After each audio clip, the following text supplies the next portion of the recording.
Is it dangerous to follow a keto diet?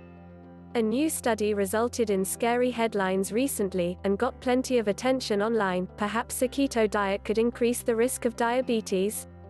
Sky News: keto diets could increase diabetes risk. While new science is always welcome, what is most needed sometimes is a reality check.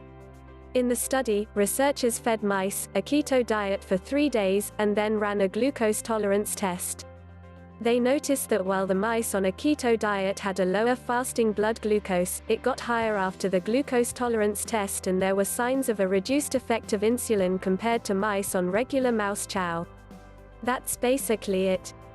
The result? Newspaper headlines from click-seeking journalist warning about diabetes if people, humans, presumably eat a keto diet. Where to start?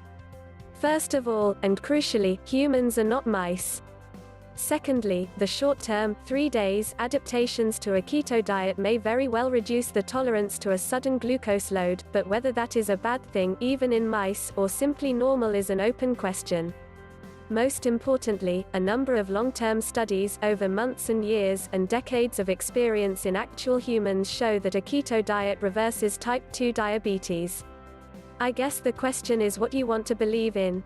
Debatable lab findings from one 3-day mouse study, or long-term studies and practical experience in humans showing reversal of type 2 diabetes. I suggest the latter.